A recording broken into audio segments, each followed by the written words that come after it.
नमस्कार, श्री स्वामी समर्थ. मी शर्मिला. माझ्या या यूट्यूब चॅनेलमध्ये माझ्या सगळ्या गोड ताईंचं, मैत्रिणींचं आणि यूट्यूब फॅमिलीचं अगदी मनापासून स्वागत करते. आजचा दिवस तुम्हाला खूप छान, सुखाचा, समाधानाचा, आनंदाचा आणि भरभराटीचा जाओ हीच महाराजांच्या चरणी प्रार्थना करते आणि आपल्या आजच्या या नवीन व्हिडिओला सुरुवात करते. येत्या 2 नोव्हेंबरला म्हणजेच रविवारी आलेली आहे कार्तिकी एकादशी. यंदा कार्तिकी एकादशीचा प्रारंभ 1 नोव्हेंबरला सकाळी 9:12 सुरू होणार आहे आणि समाप्ती 2 नोव्हेंबरला सकाळी 7:32 होणार आहे. उदय तिथीनुसार 2 नोव्हेंबरला कार्तिकी एकादशीचं व्रत हे केलं जाणार आहे. जे वैष्णव संप्रदायातील लोक असतात, जसे की ऋषी मुनी आहेत, तर ते लोक 1 नोव्हेंबरला म्हणजेच शनिवारी व्रत करणार आहे आणि जे संसारिक जीवन जगणारे लोक आहेत तर ते 2 नोव्हेंबरला म्हणजेच रविवारी व्रत करणार आहेत.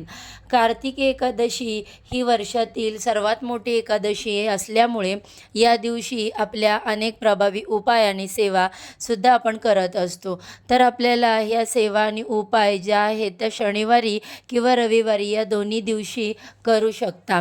या कार्तिकी एकादशीला प्रबोधिनी एकादशी किंवा देवउठणी एकादशी असं देखील म्हटलं जातं.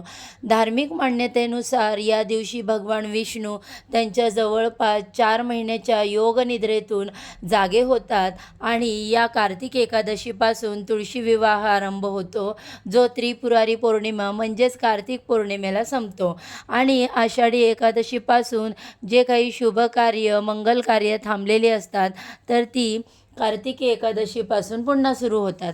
कार्तिकी एकादशी ही सर्वात मोठी वर्षातील एकादशी असल्यामुळे या दिवशी आपण व्रत केले तर आपल्याला सर्व एकादशींचं पुण्य प्राप्त होतं. त्यामुळे अगदी लहान मुलांपासून ते मोठ्यांपर्यंत सर्वजण व्रत करून भगवान विष्णूंची पूजा करत असतात. धार्मिक दृष्टीने कार्तिक एकादशी ही अत्यंत महत्त्वाची तिथी असल्यामुळे या दिवशी काही प्रभावी उपाय आणि सेवासुद्धा केल्या जातात. आज या व्हिडिओमध्ये मी तुम्हाला एक अतिशय प्रभावी असा उपाय सांगणार आहे. देवउठणी कार्तिकी एकादशीला तुम्ही उपवास नाही केला तरी चालेल, परंतु तुळशीजवळ ठेवा. ही एक वस्तू घरामध्ये चहूबाजूंनी पैसा येईल, कर्ज फिटेल, 7 पिढ्यांचे दारिद्र्य नष्ट होऊन घराची, मुलांची, पतीची अगदी भरभरून अशी प्रगती होईल. घरामध्ये अखंड लक्ष्मी नांदेल. तर अशी कोणती वस्तू आहे जी तुम्हाला तुळशीजवळ ठेवायची आहे, कोणत्या वेळेमध्ये हा उपाय करायचा आहे, याबद्दलची संपूर्ण माहिती आज या व्हिडिओमध्ये मी तुमच्यासोबत शेअर करणार आहे. त्यामुळे व्हिडिओ स्किप न करता शेवटपर्यंत नक्की पहा. चॅनलवरती जर पहिल्यांदा नवीन आला असाल तर व्हिडिओला लाईक करा, चॅनलला सबस्क्राईब करा आणि नवनवीन व्हिडिओ पाहण्यासाठी बेल आयकॉनला प्रेस करा. आज या व्हिडिओमध्ये मी तुम्हाला जो उपाय सांगणार आहे तो शनिवारी किंवा रविवारी दोन्ही दिवस एकादशी तिथी असणार आहे. त्यामुळे या दोन्ही दिवशी तुम्ही हा उपाय जो आहे तो करू शकता. तर बघा, आज या व्हिडिओमध्ये मी जो उपाय शेअर करणार आहे तर हा उपाय आपण वर्षातून एकदाच करू शकतो, तो म्हणजे कार्तिकी एकादशीला. कार्तिकी एकादशीच्या दिवशी तुळशीला ही एक वस्तू अर्पण करायला विशेष महत्त्व दिले जाते. ज्या घरामध्ये हा उपाय केला जातो त्या घरामध्ये माता लक्ष्मी आणि भगवान विष्णू हे प्रसन्न होतात आणि त्या घरातील सर्व समस्या दूर होतात. आपल्याला बघा, आपल्या हिंदू धर्मामध्ये खूप तुळशीला पवित्र मानले जाते आणि तिला लक्ष्मीचा अवतारसुद्धा मानला जातो आणि म्हणूनच या कार्तिक एकादशीला भगवान विष्णूंचा विवाह माता तुळशीसोबत केला जातो. कारण तुळशीची पूजा करणे ही विष्णूंच्या पूजेचा एक अविभाज्य भाग आहे. कार्तिकी एकादशीच्या दिवशी तुळशीची पूजा केल्याने घरामध्ये सुख, समृद्धी, शांती आणि सकारात्मक ऊर्जा निर्माण होते. तसेच हा उपाय केल्याने व्यक्तीच्या आयुष्यामध्ये सुख, समृद्धी आणि चांगले आरोग्यसुद्धा येत असते. जर तुमच्या घरामध्ये सतत पैशांच्या आर्थिक समस्या येत असतील, कष्ट आणि मेहनत करूनही तुमच्या कष्टाला, मेहनतीला यश मिळत नसेल, हवा तसा पैसा तुमच्या घरामध्ये टिकत नसेल, पैसा आला तरी तो काही ना काही कारणाने घरातून निघून जात असेल. जिथे तुम्ही 2 रुपये कमवता तिथे तुमचे 100 रुपये खर्च होत असतील, म्हणजेच लक्ष्मी तुमच्याकडे टिकत नाही. तर अशा सर्व आर्थिक समस्या दूर होण्यासाठी तुम्ही हा उपाय नक्की करा. आता हा उपाय केला आणि लगेच तुमच्याकडे पैसे आले असं तर होणार नाही, परंतु तुम्ही जे काही कष्ट करताय, जी काही मेहनत करता, तर त्या कष्टाला, त्या मेहनतीला नक्कीच तुम्हाला यश मिळेल. तुमचे कोणतेही कष्ट जे आहे ते वाया जाणार नाही आणि म्हणून तुम्हाला हे उपाय जे आहेत ते करायचे असतात.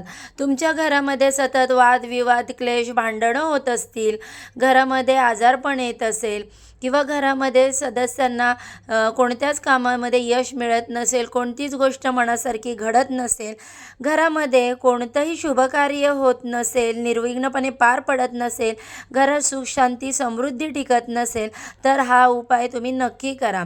हा उपाय जर आपण एक कार्तिकी एकादशीला केला तर आपल्या घरामध्ये पैसे येण्याचे सर्व मार्ग मोकळे होतात.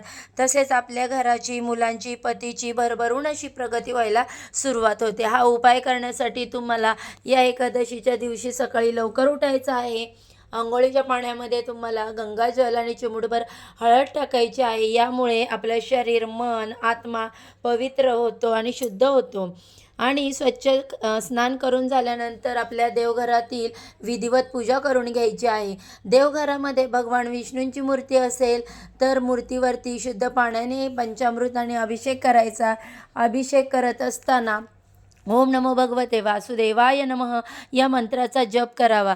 जर तुमच्याकडे मूर्ती नसेल, फोटो असेल तर तो स्वच्छ पुसून काढायचा. यापैकी काहीच नसेल तर बाळकृष्णांची मूर्ती प्रत्येकाच्या देवघरामध्ये असते, तर त्या मूर्तीवरती अभिषेक करायचा. त्यानंतर भगवान विष्णूंना पिवळी फुलं, पिवळ्या पदार्थाचा नैवेद्य अर्पण करायचा. धूप दीप अगरबत्ती लावायची, वातावरण प्रसन्न करायचं आणि यानंतर तुम्हाला लगेच हा उपाय करायचा आहे. किंवा मग दिवसभरामध्ये तुमच्या वेळेनुसार तुम्हाला शक्य होईल तेव्हा तुम्ही हा उपाय करू शकता. तर हा उपाय करण्यासाठी आपल्याला शालिग्राम दगड जो आहे तर तो लागणार आहे. शालिग्राम दगड जो आहे तर त्याला धार्मिक महत्त्व खूप आहे. हा भगवान विष्णूंचे प्रतीक मानला जातो आणि त्यांची पूजा विष्णूंच्या रूपात केली जाते. अनेक घरामध्ये या कार्तिकी एकादशीला या शालिग्राम दगडाची खरेदी केली जाते. कारण बघा, या कार्तिकी एकादशीच्या दिवशी तुलसी विवाह केला जातो आणि हा विवाह शालिग्राम दगडासोबतच लावला जातो. शालिग्राम दगडाचा उल्लेख हा विष्णू पुराण, मध्य पुराण आणि स्कंद पुराण यामध्ये केला गेला आहे. शालिग्राम दगड जो आहे तो प्रचंड शक्तिशाली असून त्यामध्ये एक दैवी शक्ती आहे आणि जर आपण या कार्तिकी एकादशीला हा शालिग्राम दगड तुळशीपाशी ठेवला आणि त्याची पूजा केली तर आपण साक्षात भगवान विष्णूंची पूजा केली आहे याचं आपल्याला पुण्य मिळत असतं, ज्यामुळे दैवी आशीर्वाद, संरक्षण जे आहे ते आपल्याला मिळत असतं. तर आपल्याला काय करायचं आहे, एक ताट घ्यायचं. त्या ताटामध्ये तुम्हाला हळद, कुंकू, अक्षदा घ्यायच्या. यानंतर हा शालिग्राम दगड जो आहे तो आपल्याला त्या ताटामध्ये ठेवायचा. थोडंसं गाईचं कच्चं दूध घ्यायचं आणि 1 लोटा तुम्हाला शुद्ध पिण्याचं पाणी घ्यायचं आहे आणि एक शुद्ध गाईच्या तुपाचा दिवा तुम्हाला प्रज्वलित करून घ्यायचा आहे. या सर्व वस्तू घेऊन तुम्हाला तुळशीपाशी जायचं. सर्वप्रथम तुम्हाला तुळशीपाशी झाडून व्यवस्थित स्वच्छ करायचं, पाणी शिंपडून जागा स्वच्छ करायची. तिथे हा दिवा तुम्हाला प्रज्वलित करायचा आहे. यानंतर शालिग्राम दगड जो आहे तो तुम्हाला एका तामणामध्ये ठेवायचा आणि त्या दगडावरती तुम्हाला दुधाने अभिषेक करायचा. यानंतर पुन्हा शुद्ध पाण्याने अभिषेक करायचा, स्वच्छ पुसून काढायचं आणि हा शालिग्राम दगड जो आहे तो तुम्हाला तुळशीच्या वृंदावनमध्ये, कुंडीमध्ये मुळाजवळ ठेवायचा आहे.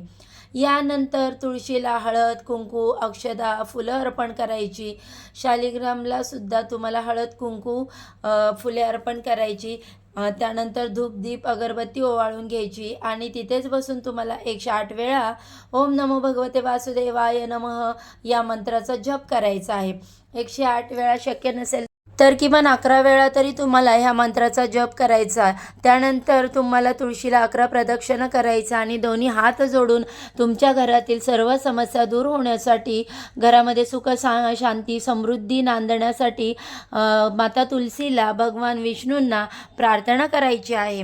आता हा शालिग्राम दगड तुम्हाला कुठे मिळेल तर बघा, देवाचं सामान जिथे कुठेही पूजा साहित्य मिळतं, जिथे शंख असतात, बाकी सगळं पूजा साहित्य असतं, तर तिथे तुम्हाला हा दगड भेटून जाईल. आणि जर अगोदरच तुमच्या घरामध्ये असेल तर त्याची तुम्हाला सांगितल्याप्रमाणे विधिवत पूजा करायची, अभिषेक करायचा आणि तोच तुम्हाला पुन्हा तुळशीजवळ ठेवायचा आहे. जेव्हा तुम्ही शालिग्राम दगड हा तुळशीमध्ये ठेवता तेव्हा आपल्या घरातील सर्व दोष हे दूर होतात.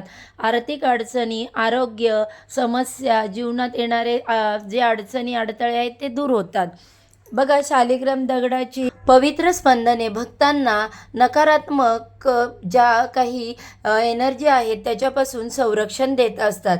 त्यामुळे कार्तिकी एकादशीच्या दिवशी शालिग्रामची जर पूजा केली तर आपल्या सर्व अपूर्ण इच्छा या पूर्ण होतात आणि आपल्या जीवनामध्ये समृद्धी येते. आणि म्हणून प्रत्येकाने या देवउठणी कार्तिकी एकादशीला तुळशीजवळ ही वस्तू जी आहे ती नक्की ठेवायची आहे. यामुळे तुमच्या आयुष्यामध्ये अनेक सकारात्मक बदल जाणवतील.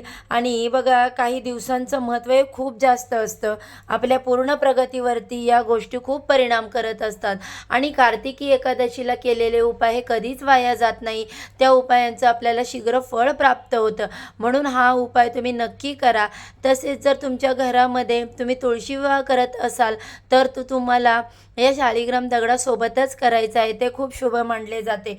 तर बघा, ही अत्यंत महत्त्वपूर्ण माहिती मला तुमच्यापर्यंत पोचवायची होती. माहिती जर आवडली असेल तर व्हिडिओला लाईक करा, चॅनेलला सबस्क्राईब करा आणि असेच नवनवीन माहितीपूर्ण व्हिडिओ पाहण्यासाठी बेल आयकॉनला प्रेस करा, ज्यामुळे मी माझ्या चॅनेलवरती जेव्हा पण नवीन व्हिडिओ अपलोड करेल त्याचे नोटिफिकेशन सर्वात आधी तुम्हाला मिळेल आणि तुम्ही एक पण व्हिडिओ मिस करणार नाही.